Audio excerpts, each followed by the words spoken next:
Hey, Yinz guys and gals, gather around for a journey like no other. It's time to hop on board the Yinz Goin podcast. From the rivers that meet at the point to form downtown Pittsburgh, to the sheer face of Half Dome, to the furthest corners of the globe, Matt will be your compass, your confidant, your companion as we explore the wonders of travel. So sit back, relax on your couch, and let the wanderlust whoosh over Yinz as we discover new horizons and reminisce about old favorites. With Matt by our side, the sky's the limit. Join Matt on the Yinz Goin podcast because when it comes to travel, the journey's just getting started.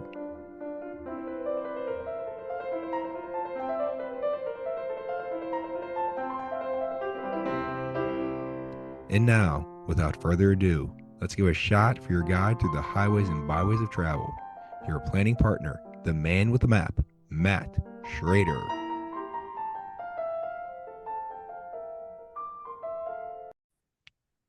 Hi, Yinzu, and welcome to the Where Yinz Goin podcast. I'm Matt, I'm your host. Joining me again today is my dad, Garry, who has joined me to talk about Yosemite National Park, Yellowstone National Park. And today, his topic is going to be along those lines. We're going to talk about my dad's fishing trip to Montana and Wyoming back in 2020. And he'll be back to talk about some of his other epic fishing trips on later episodes as well. So, I'm not much of a fisherman, mainly because I don't have the patience for it. I like more catching fish than fishing for fish. So catching is more exciting. That's why they don't call it catching. Exactly. So now if I might catch more if I was a better fisherman. So that might say something about my skills. But I've also had some less than ideal experiences fishing when I was younger. I used to go with my dad, my uncle, and some of his buddies and his cousins, family, whatever else. That would go up to their cabin in Cook's Forest, so Forest County, north central Pennsylvania. I was around 10 to 13 years old, somewhere around there. And every year it was cold and rainy. So we didn't have much luck catching fish, and I just got cold and wet. So I think that jaded me a little bit. Yeah, the rain always comes when it's time to fish. I would say it's a perfect time to make it rain is to water your lawn, wash your car, or decide you want to go fishing. That's it. Like today. Yeah. So now we did go fishing recently on the Allegheny River this summer with my daughter. She wanted to go. Actually, my dad and my daughter were the ones who were fishing. I controlled the boat. We were tied up on a couple of the piers by under bridges on the river. So I just made sure the boat didn't wreck into anything. And my daughter actually she had beginner's luck, I guess. She caught a couple of them fairly quickly. Yeah, Although it went from a range of emotions of she was excited to go fishing, then a little bit bored when she dropped her line in the water and nothing bit right away, to excitement when she caught a fish, to fear of the fish when we brought it out of the water and she was reeling it in, to sadness when we left it go. So it was, full range of emotions in just a few minutes. that's right. She's asked to go again, but now that it's getting colder, that might have to wait. Yeah, unless we go to Florida. Say we're going to Australia over Thanksgiving, and they have some amazing fishing there. So, although it's mainly around, although they have fishing and fishing around the beach, they have uh, deep water fishing too. Uh, Around the Great Barrier Reef along the eastern shore, eastern edge of the country, there's a whole lot. We're gonna be more in the southern end near Melbourne. Right. And just watch for the great whites. Exactly. I've seen Jaws. So we're going to talk about my dad's trip. He went to Western Montana and Wyoming. It was 14 days, 13 nights. It was in July and then into August of 2020. So it was the perfect pandemic trip. You're being out in the open, away from people. So smart guy, good trip planning. Yeah, and it was I guess the month before they may have just opened up the state of Montana, so it was touch and go for sure. And the good news is there was hardly anyone in the Pittsburgh airport, and I think we connected through Minneapolis. and there was hardly anyone there at all, too. Yeah, a little bit later that it was later that year was around Christmas that my wife and I flew to Indonesia to see her family since we had so much time off and nothing to do. And we were normally the planes are fairly packed, but we each could take a row of seats and lay down on the flight. So that was like one of the few times I actually got a little bit of sleep on one of those long flights. Yeah. Well, and yeah, Delta at that time was doing nobody in the middle seat, so it was pretty comfortable. Hmm. So you had a somewhat early flight, not too bad, at 8:30 flight, getting into Montana around 2 o'clock in the afternoon, Mountain Time, of course. So and then you went to Cascade. So flew into Bozeman, Montana, then drove to Cascade, Montana. Right. We So that went two and a half to, hour drive. right, that's north of Helena. So we had to drive to Helena and stopped along the way to get something to eat. And we were going to stopped in Craig, which was where we were going to meet the guides the next day. And that's where we had to get the key for, we found a cabin. It was a pretty neat little building, little, I don't know how old it was, but it was an old log cabin with a stone fireplace that they used for hunting and fishing. So that was pretty cool. But we found out, much to our chagrin, that Cascade closes the whole town at 9 o'clock at night.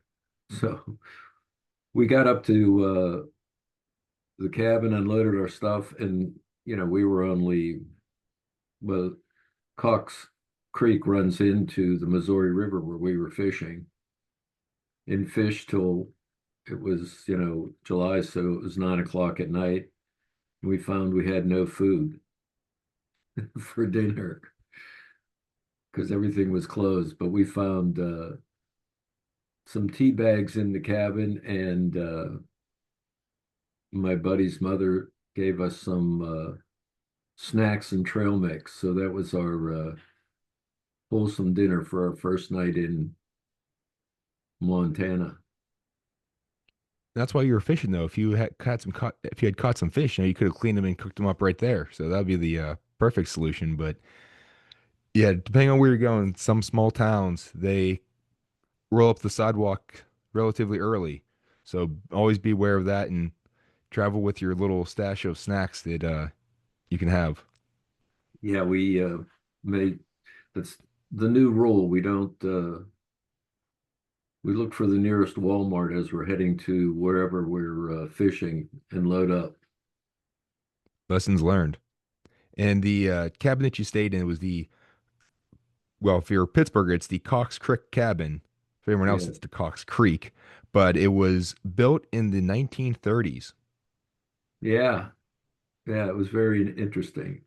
There's another story I'll tell you about that as we get further on too. Yeah, but of course, it's built in the 1930s, so the structure of it's old, but it's been updated with Wi-Fi and modern amenities too. So it's not, living quite so rustically. Yes. And it had indoor plumbing with a shower. Important thing. And private bath too. So, it's like where was that? The Right. Waiwona in Yosemite. The they advertised certain rooms had the private bathroom, other ones had a shared bathroom. Although Teddy Roosevelt stayed there, so it's historic. Now, your first day, you had a guide. It was on the Missouri River. Yeah, we started planning for the trip probably, a year in advance. And we hooked up with a guy by the name of Garrett Munson. He's kind of a general manager or broker for a number of different guides. And I think they're the Montana Fly Fishing Outfitters or something, MFO, I think is what they go by. But anyways, Garrett was a pretty nice guy, and he helped us put the whole trip together. So we met him the next morning and he hooked up with Mike, was a great guy. And we went up to from uh, Craig. So we drove from Cox Creek back downstream to Craig, or upstream, I should say, and met up with the guides there. Then took the guide. It was a float trip for the day, and we went up to Holter Lake. So we'll talk about Holter Lake a little bit later in the next day trip, but that is a hydroelectric dam, and they release the water out of there. So depending on, if they're making power or not, they've got to, cooperate with the fishermen and the fishing industry, because there's definitely tourism is a big part of the revenue generation there. So Mike was great, and it was warmer than expected. And these boats are basically guide driven. They're not power boats, at least for this part of the trip. So we get to the spot where, there's a number of different guides from different outfitters that are putting in the water, and it's, one ramp, everybody taking turns and, chatting and polite. And all these people are heading downstream. And Mike has us on the side. He says, "We're going to wait a while." We said, "Oh, okay. You tell us what you want to do." And he said, "Well, first I want to see, how your skill level for using a fly rod and, blah, blah, blah." And so we sat there for a while, and he took us in the boat all the way up to as far as they have a cable across, could go upstream towards the dam, and then started to drift down through this hole, and we started catching fish right away. So Mike says a lot of, he tells us after we, waited there, that a lot of people just, guides will race them downstream just to get, through the day. And I guess he took us through that hole at least 3 times. He rode back upstream and would drift back down through and caught fish every time. So we knew we had a good guy right from the start. He's also didn't have to go to arm day at the gym that day if he's rowing Yeah, upstream all the time. yeah, he was pretty good shape. So that was a good day. That was hot. We stopped probably about halfway at a place called Wolf Creek Bridge, and had lunch there. And there was shade under this bridge that crossed over the river, so that was a good thing. And we met some people from Pennsylvania, believe it or not, that were with another guide floating down the stream. So small world. Yeah, We were seriously. catching, yeah, we were catching rainbow and brown trout. And the interesting thing about it, well, in Pennsylvania here, they stock the streams. Those were all native fish. They stopped stocking, I forget how many years ago. Excuse me, and the native population took off and has been vibrant. Now, when you're with guides, most of the fishing is catch and release, because that's their inventory, right? Oh And yeah, absolutely. so it was nice. So it was a good first day. In case you didn't catch on with the my dad mentioned before, there was a float trip that you float down the river on a boat. So you're not standing on one spot, on the shore or using a power boat. It's just you go with the current wherever it takes you with, steering by the guide, of course. Yeah. Now we did stop on occasion, a couple of times, just to stretch our legs and fish from shore a little bit, but mainly you're doing an all day drift from 8 in the morning till about 5 in the afternoon. It's a So then tough we, job, but someone's got to do it, right? yeah. The So fish then we won't catch themselves. we had provisions, and I can't remember what we had for dinner that night, but I think we had some kind of food that we bought. I'm not sure if we had soup and sandwiches or something like that, but it was a little bit heartier meal. So the next day, we're going to fish above the dam, Holter Dam. And that section caught our eye because it's called Land of the Giants because of the size of the fish. So the fish, the trout, will live in the reservoir, the lake area portion of the dam, and feed there. Plus, they'll go upstream to the next dam, which is might be Heber Dam or something like that. The next stretch of the river, and they'll feed in the river when the bugs are hatching. So they've got plenty of food, and the fish definitely were big. Now this uh, marina that we went out of is I think it might be a state park. It's called Gates of the Mountains, and Lewis and Clark went up through there, and I guess Meriwether wrote about it in one of his diaries, and it is pretty interesting. Uh, High sheer cliffs, and they have a guided boat trip. But our guide, you know, for lunch took us partway down there through the gates of the mountains, and he had a little secret spot on one little cove where we pulled in and had lunch there. He had chairs stashed there, which was pretty good. Now this boat was, they call it a jet boat. It doesn't have a propeller because he takes it upstream, and it's basically jet propelled through. They take the impeller off and they put the propeller off and they put an impeller on so it shoots water out. And this guy Forrest was a character. His dad, we ran into his dad on the stream, who was a guide. So he's a local guy.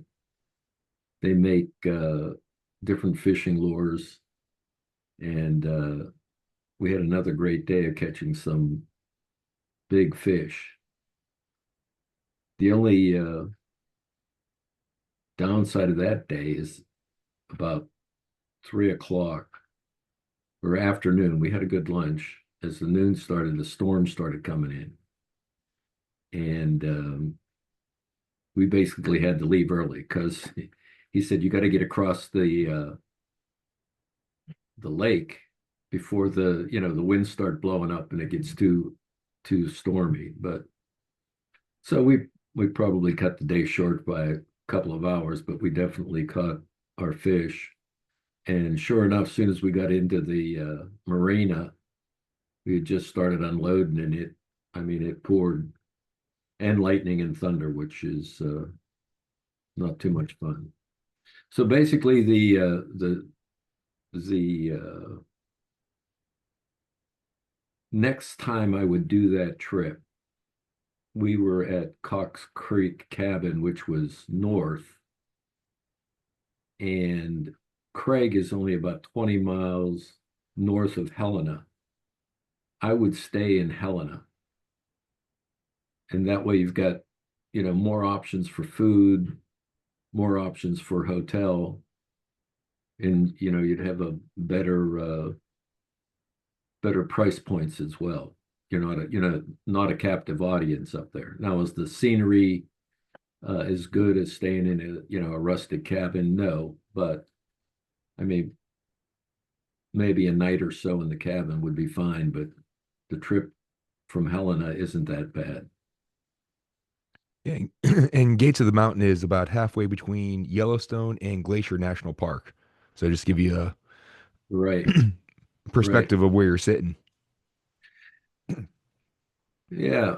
So then we decided as we were planning this trip that, well, I wanted to go to, I had been to Yellowstone and, but wanted to include Glacier National Park in the visit. So we left Craig and drove up on the eastern side of the Continental Divide and wanted to get into Glacier National Park on the eastern end of the what is it called? Highway to the Sun. Yeah, going to the However, Sun Road. Yeah. yeah, going to the sun. The Indian reservation closed down. You have to enter through the Indian reservation. I don't know, maybe it is the Blackfoot up there. I know the Blackfoot River might be the Black, maybe they're the Blackfeet, all right. But the we couldn't get in that eastern entrance. So we had to cross over the divide and come in on the western end of Glacier National Park. And so we went as far east as we could and then just had to do a turnaround and double back. But definitely Glacier is a place to visit. And it's I don't know, Yellowstone and even Yosemite, more so Yosemite, the valley floor is the ride, that you take and maybe a couple of trips on either side of the valley up into the mountains. But Glacier is more, I think, follows the contour, giving you a better elevation along the way. And there definitely are glaciers of all different types and waterfalls. It's very scenic. And that's one thing that if you go to the different national parks, that they all have their different, I want to say flavor, different personality. The yellow Yosemite for most of the touristy area, it's fairly compact into a around the valley, and then the Mariposa Grove or the Sequoias in the south a little bit. Yellowstone's a little bit spread out, and you're going to drive around that a little bit more because you're there to see more animals, and then the geothermal activity and things like that. And then there's the uh, Grand Canyon of the Yellowstone, things like that. And so you get different things, and it's pretty neat to go to your different the initial national parks and experience of, oh, this one's more like this, and this one's more like this, and here's where the more touristy stuff is here, but here you can get a little bit away from people, and it's that's part of the joy of going to the different national parks. Absolutely. And then we did take a hike. I can't remember which trail we did, but we went up to up crossed over the glacier and went up and there was a lake. Maybe it might have been that. Hmm, Looking at the map now to figure out where you went. yeah, I think we could possibly have done Avalanche Creek because once you get up on top of that and you look down on the other side, you go through a little pass and there's another uh, glacier lake on the other side of the pass. So it was pretty cool. And the Avalanche Creek Trail is about 2 miles long. Right, right. Just It give you an was, idea of how much you're gonna be walking. yeah, but it was interesting to see some people that because it's you're in the middle of July and they're in their flip-flops and then they come to a glacier and they're walking in the snow in their flip-flops, which they didn't do for long. Oh, and Proper foot. there was uh sheep, mountain sheep along the way. It would just grazing and standing there. I mean, they're very used to people, obviously. So that was pretty cool too.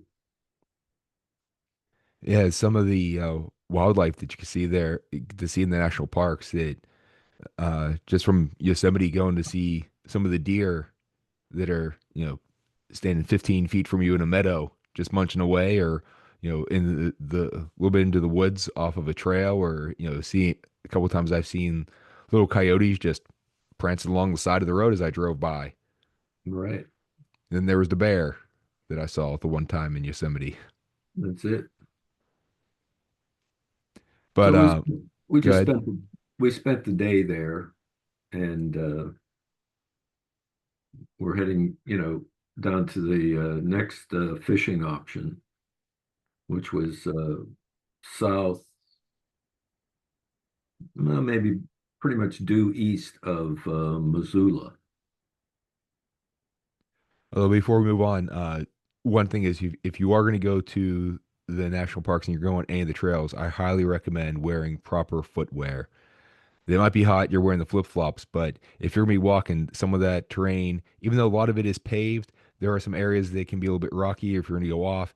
Having at least tennis shoes on or hiking boots is something that will save your feet and give you more options to explore if something comes up. Yeah, and a walking stick. Oh yeah, those are important too. Yep. The also one note, if you're fishing in Glacier National Park, you do not need a fishing license. Although if you're Right. out, as long as you're inside the park, outside of the park, you do need a license. So plan accordingly.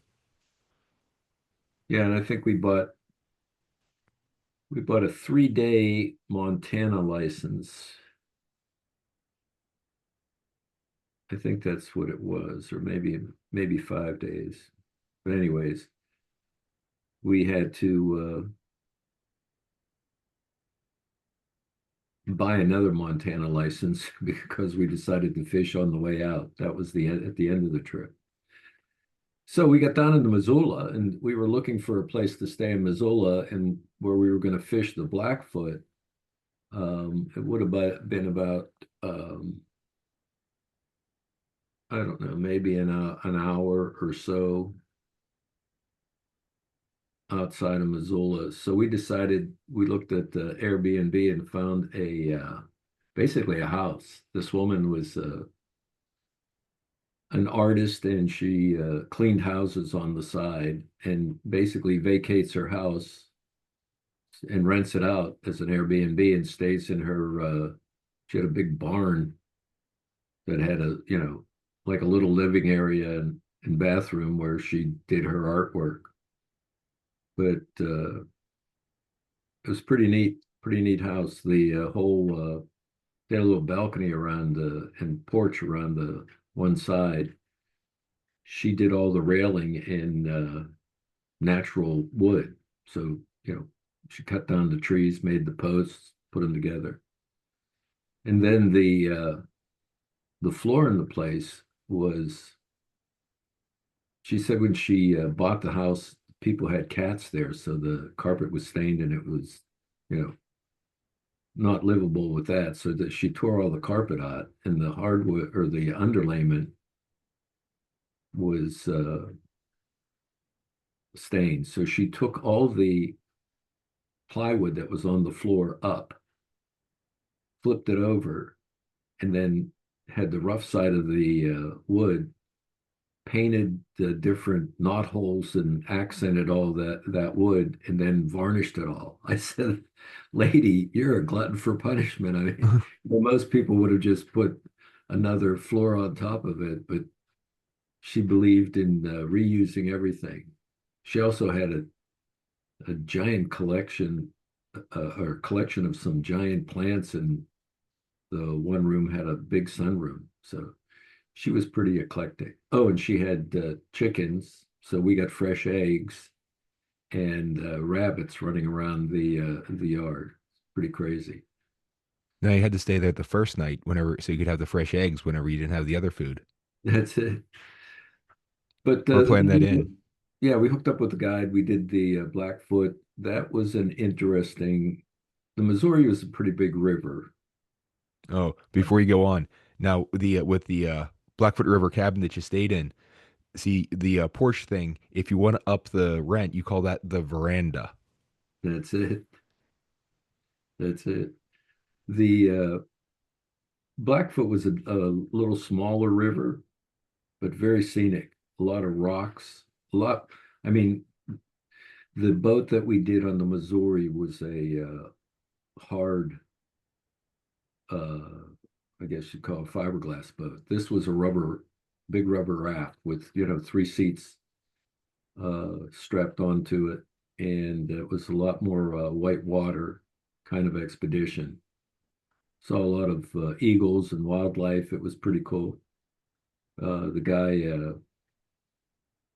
Adam, that we used, he was a very good oarsman. I mean, and he would put us on, go down through a rapid and then row back up into the eddy and get us on the side where we could fish. It's a pretty neat trip. Didn't Find catch as many big fish there, but did do okay. it's good to find those little quiet spots where the fish can just sit and hang out without having to fight the current or anything. Right, they're laying and I caught I think they call it a bull trout, which is kind of like a prehistoric trout looking thing that can get very big. Mine wasn't real big, but it was interesting to find that out. Give it a few years, the fish will get bigger.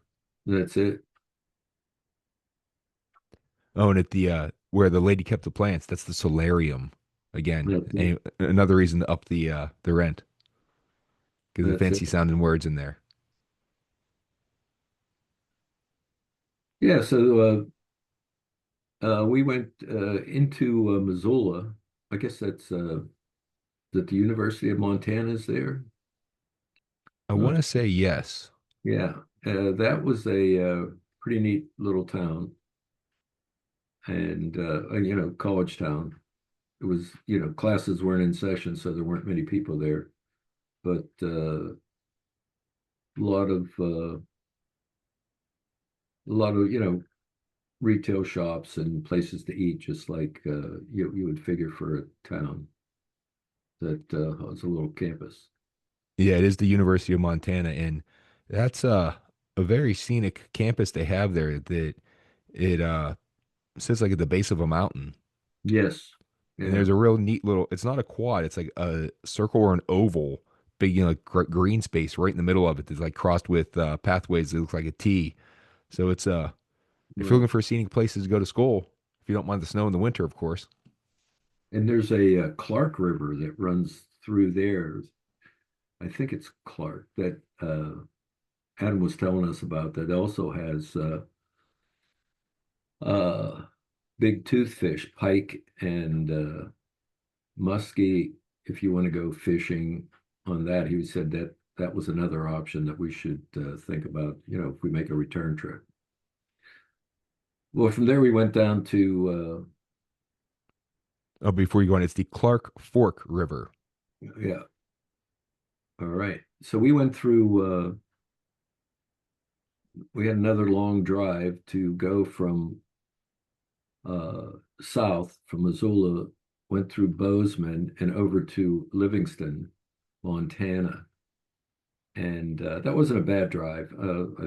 Interstate going through, and we were looking for the next place to fish was going to be the Yellowstone River. Yeah, it's And about 200 miles, 3.5 hours, roughly, a little more than 200 miles. right, and when we got there, we got it. We've been getting up early every day, so we were up early and on the road. So we had some time to burn. And one of the things I wanted to take my friend uh, on was called Beartooth Pass, which we originally were going to do as we left Yellowstone, but we went uh, over to I think it's called Red Lodge. And Beartooth Pass is a pass that goes through Montana into Wyoming and down into over by the northeast section. I think we may even came in the east gate of Yellowstone, which was the Beartooth Pass is a bunch of switchbacks that you get above the tree line. There's great glaciers up there, which is a really scenic ride. Yeah, you're almost 11,000 feet above sea level. Yeah, Yeah, it's right by between Red Lodge, Montana, and Yellowstone's northeastern entrance in Wyoming. right. So we did that trip, and then we came down into Yellowstone, and there was and we were going to cut across and go back up to Livingston, and there was a massive traffic jam. So, anytime you see the traffic jam in those national parks, Matt, there's some kind of wildlife going on, right? That or Well, there's a road blockage because, or the one time like a car caught on fire in the parking lot. right. Or landslide, right? But One of those three. so we're finally weaving our way through the traffic. People are, running up the road, abandoning their children in their vehicles. And there was a pack of wolves. I say pack, there was like five of them. And you could barely see these dots running on the side of the hill, moving through. And I was getting with my friend. I said, that's probably somebody's German shepherds that are just running free. But we got we got to see the wolves, or at least put it on the checklist of wild animals. And then we got down further into the park before we started to head north up to Livingston, and the uh, buffalo were out, and they were crossing the road on the road, and walking by your vehicle. And we had an SUV that these things were eye level with you as you're sitting in the SUV, and as big as the SUV. So they had the right of way. So that was a pretty interesting, you know, game time decision to make that run and then see all the different wildlife.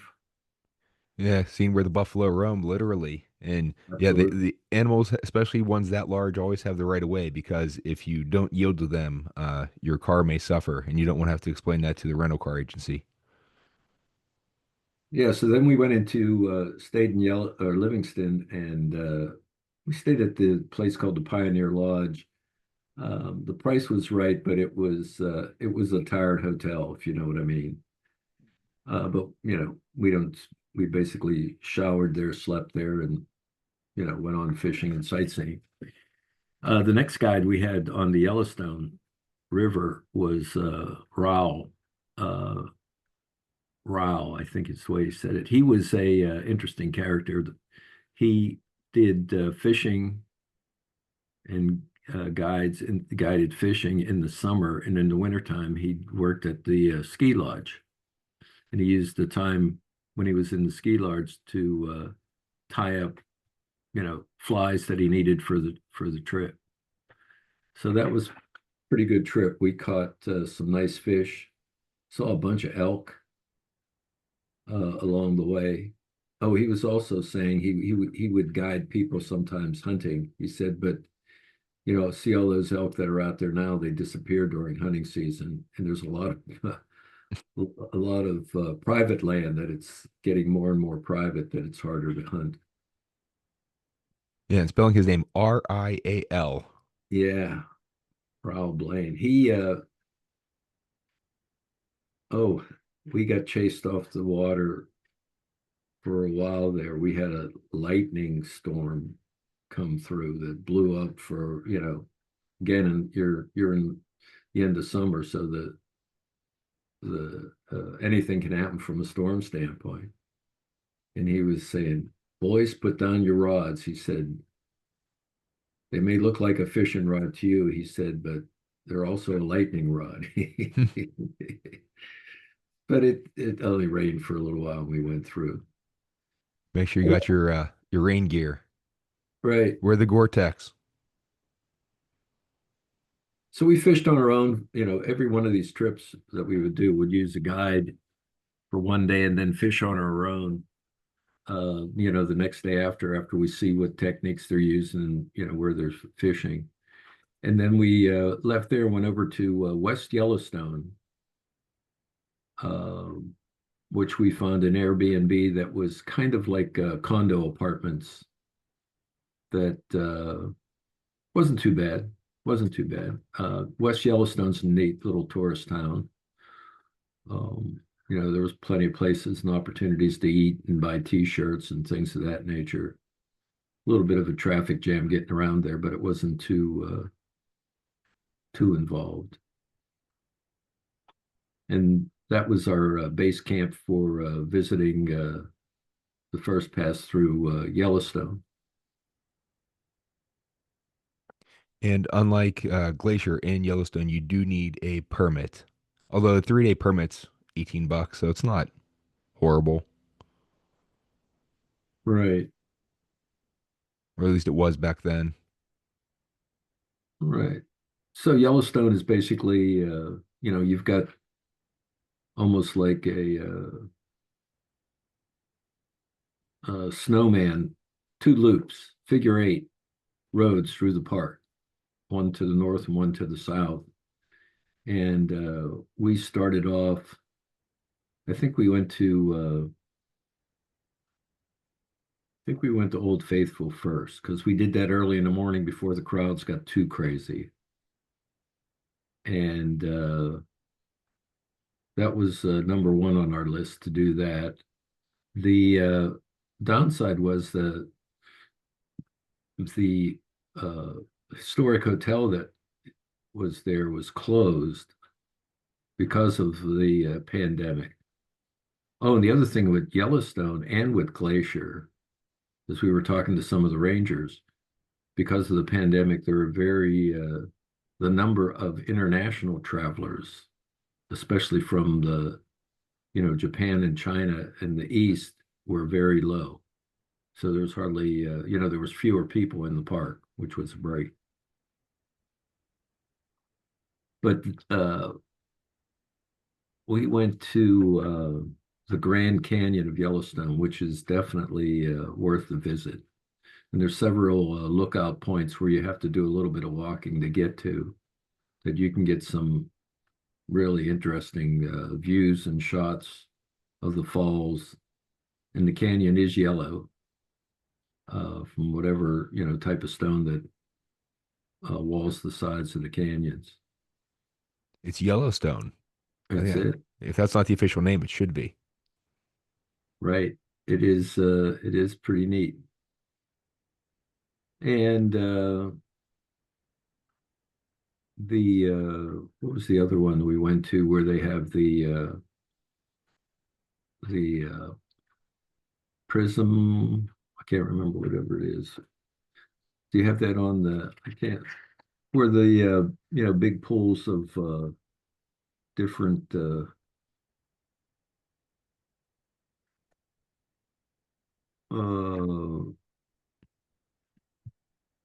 water. That's usually the one you see. It's a big blue. Looks like a blue lake.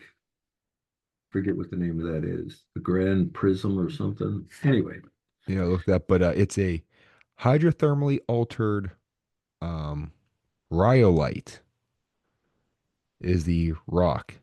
It's colored right, yellow by iron compounds exposed to the hot springs and the steam. right. So there you go. Yeah, and and there are a number of different glaciers, or sorry, geysers, in addition to Old Faithful. That the interesting thing I thought with Old Faithful, everybody's standing around, and we're trying to find out. I was going to go up to the ranger and see when the predictability is of the next eruption, and I heard people talking saying, "Oh, there's an app for that that'll tell you when the glaciers, or sorry, the geyser is going to erupt."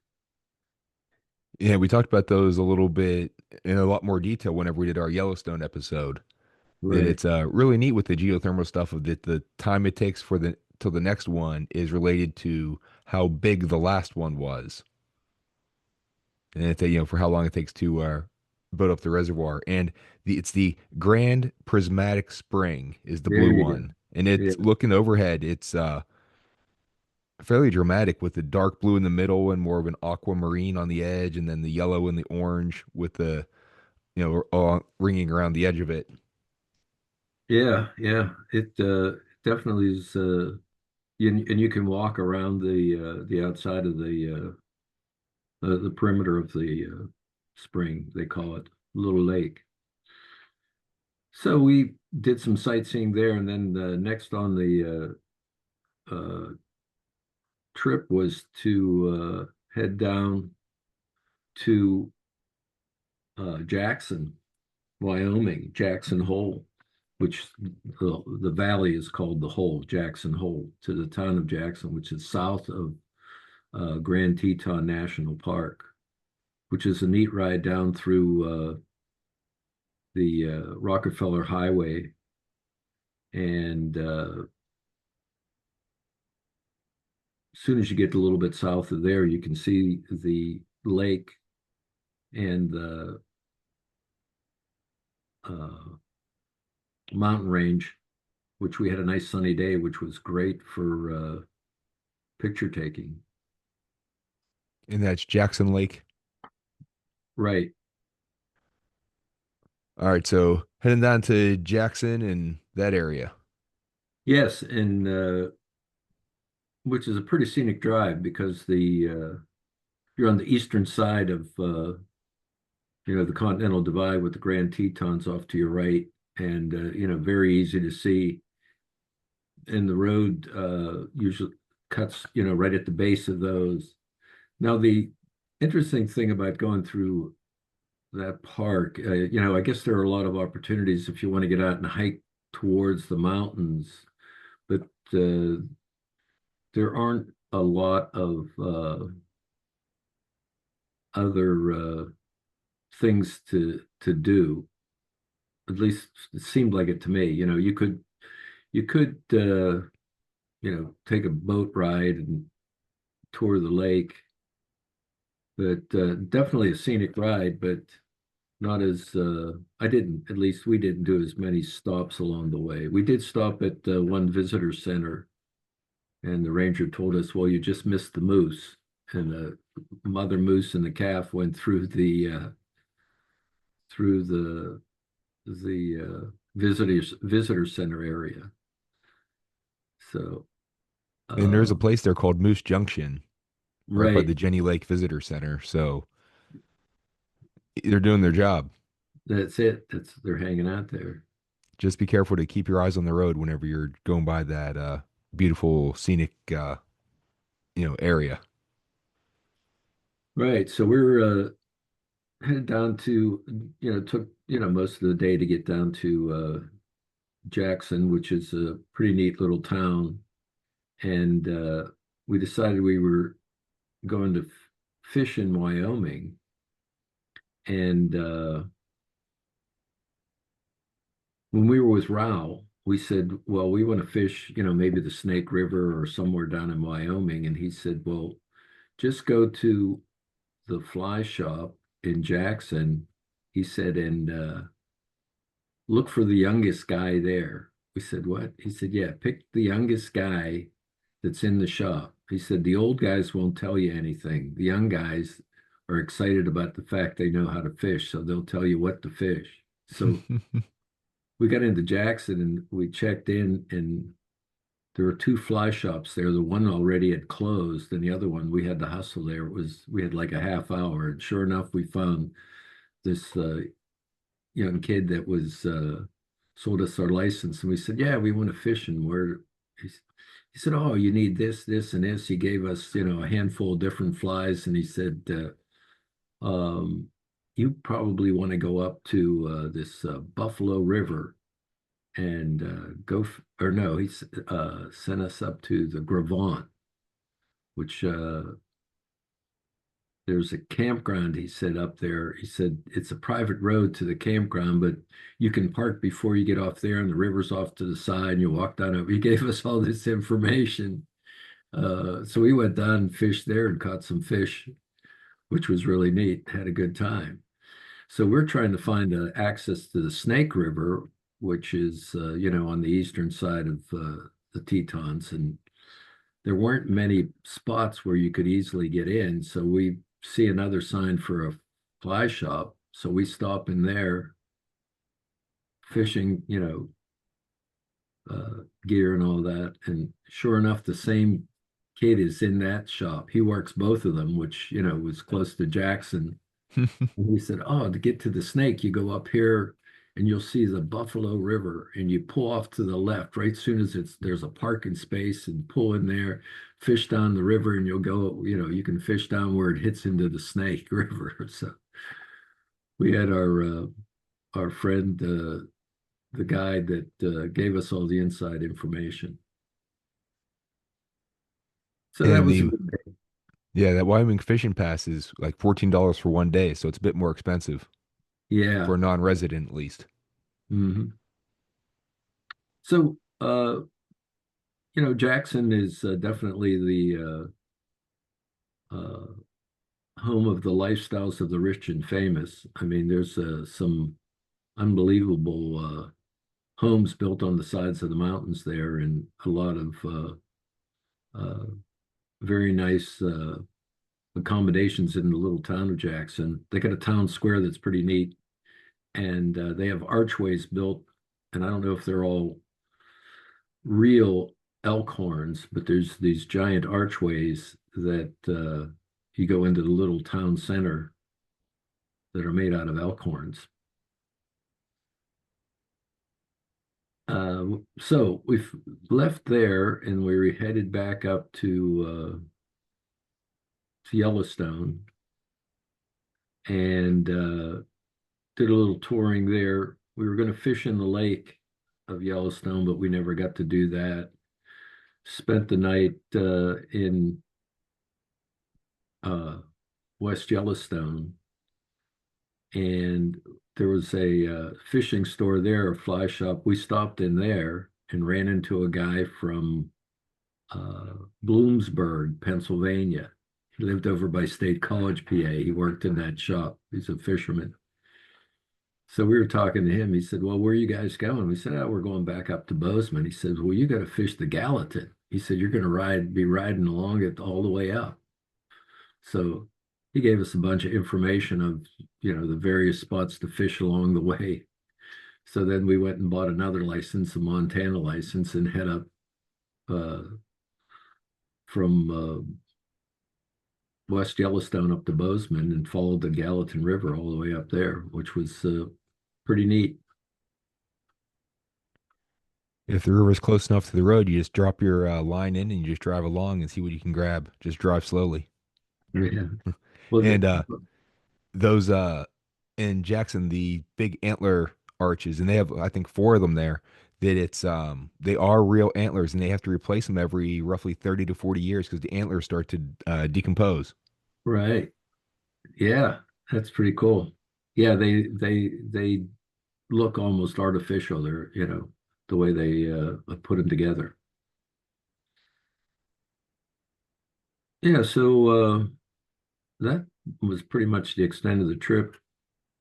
Nothing exciting other than, we got up to Bozeman and stayed at a hotel near the airport and made the trip back without any issues.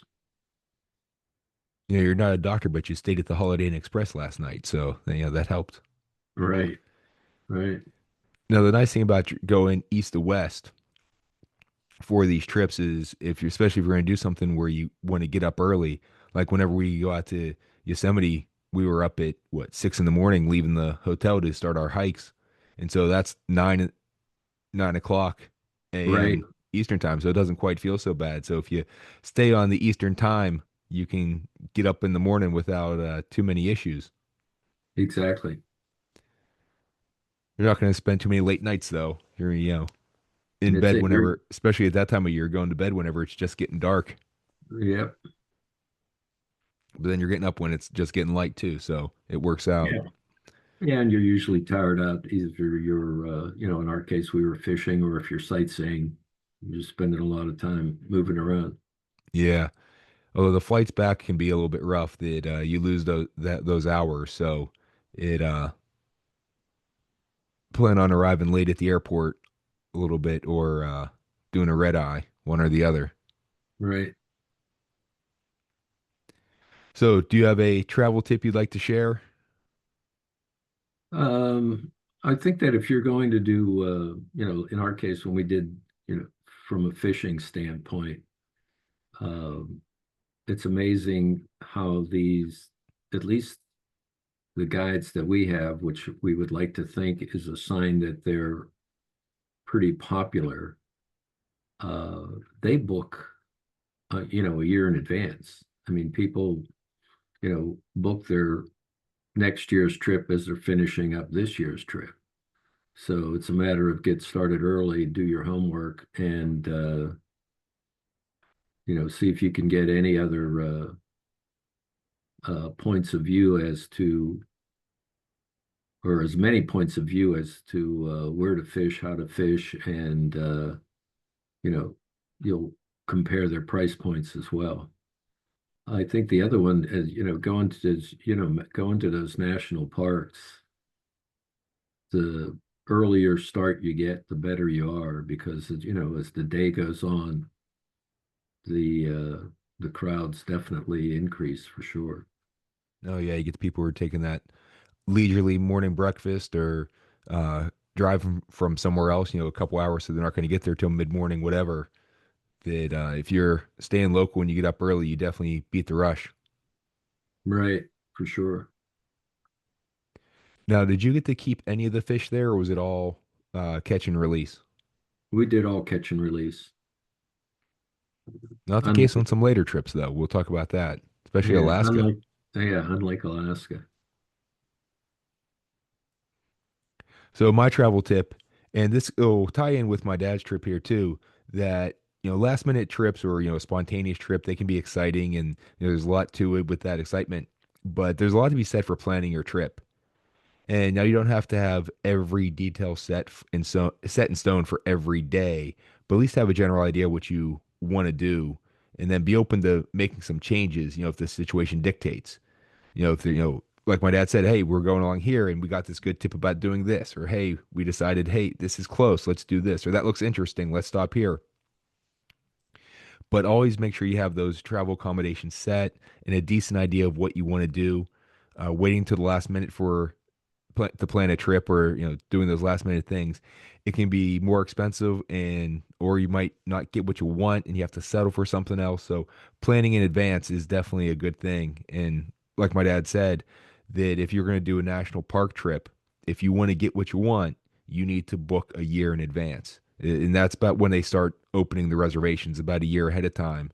Then I know whenever we were booking the Yosemite trips, that we were going to go the next year in July, and whenever it was like exactly a year before we were going to go, um, we were on that website booking stuff to make sure we got the hotels we wanted. Yeah, Because the one year we didn't do that, that was our first trip that we kind of made it's still around 6 months in advance or so, maybe a little bit more than that. It was around Christmas or New Year's that we decided to go, and we got the choice of the $500 a night hotel, or the uh, wood structure with the canvas covering tent that you, right. The thing, structure. What was that, Curry Village yes, that you were in, or the Awani?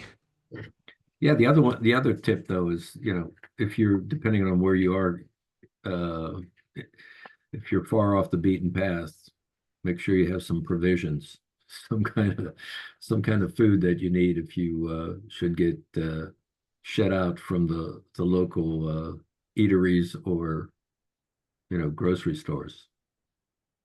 And even if you're traveling not off the beaten path, I still recommend having that, just in case. You never know when you get a little bit hungry. Can especially having a daughter, having those little snacks to keep young, small bellies happy, can save you some aggravation later on. Absolutely. And depending on who you're traveling with, sometimes the not so small bellies keep those happy too. So if you have a destination or experience that you'd like us to discuss on the Where Yinz Goin podcast, or if you'd like to share your favorite destination or have a travel tip, feel free to contact me. I'd love to hear your feedback and ideas. You can find me on, or well, for the podcast, on Facebook and X at Where Yinz Goin. This information is going to be in the episode description. So if you want to contact me to book a trip or have any questions, you know how to find me. You don't have to worry about spelling, but Yinz, Yinz, Goin, Goin with the apostrophe. So you don't have to write that down now. If you're driving, hands on the wheel, please. Please like, follow, subscribe, leave a review, tell a friend. If you like what you heard, let other people know. We'd like to spread what we're doing here and grow our audience. Dad, thank you very much. We'll be back to talk about a couple of the other fishing trips. One was Alaska, the other one was Utah and Idaho. That's right. So And go ahead. it's maybe not next year, but the year after, it'll be the Great Northwest. That's the next Not trip. I say not the just okay Northwest, but the Great Northwest. That's right. Question is, what is it? The fishing that makes it so great? Uh, Maybe. We'll find out. That's called a tease in the industry. That's right. So everyone else, please join us next time. We're Nat. We'll see you later. All right. Talk to you later.